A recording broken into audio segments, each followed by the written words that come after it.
Hi, today I'm going to show you how to make your own sensory bin at home. If we were in the classroom, we would have a sensory bin where you could play with either sand or water, and we would change things up and have other materials available all year long for you to play with. Sensory is a really important thing to be able to use and have in order to get your brain developing. So I'm going to show you a couple of different ways you can do it at home.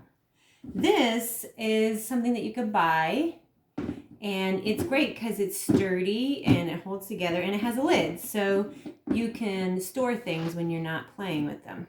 This one is great because it's really cheap and easy to get. You can find it at pretty much any grocery store or deli. And either one has its benefits. Now, the type of things that you want to put in your sensory bin is really anything that can be poured. So water is, of course, always something easy to have in a sensory bin. You could use rice or beans. Those are all really great choices, and you might have some other ideas in mind. Anything that can be poured is great for sensory. Just be sure that whatever you're using, you want to use a lot of it, enough so that it can be easily poured. You don't want to have to be trying to scoop up a tiny bit from the bottom. I know as parents we want to keep things neat and clean, but sensory is not really so fun unless we have enough to work with. So let me just show you.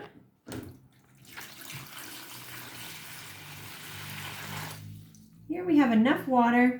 We can play in it. We still have nice high walls so that it's not going to get all over the floor and table. You can also use a towel. Even if you're using rice or beans, a towel underneath your bin will help collect them. And you're going to want to use some tools to play with them. If you have a funnel, that's great, but if you don't have a funnel, you can use one of these. I used a water bottle and I cut off the top, and now it works just like a funnel. For things like rice, I'll show you in a minute, tongs are great. But always for water or any other sensory thing, you're going to want to use some cups so you can pour back and forth. Measuring cups are a great way to use it. It helps you with math too. So as you can see, I can easily scoop and pour into my cups. I can scoop with the smaller scoops and pour into the bigger cup. And we can ask ourselves questions like, how many little scoops does it take to fit into the bigger container? Let me just show you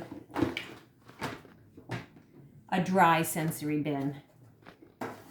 So for instance, a nice amount of rice poured into a big enough bin that we can really get our hands in. Make sure your hands aren't wet. It feels great. It's really fun to hold and pour. Here's where this cup is going to come in handy. And also my tongs. It's great for your pincher, your strength of your hands, which is good for writing and drawing. And I can play with my tongs to pick up rice and to pour into other containers. So have fun with your sensory bin and take a video of yourself using it so I can see. Bye.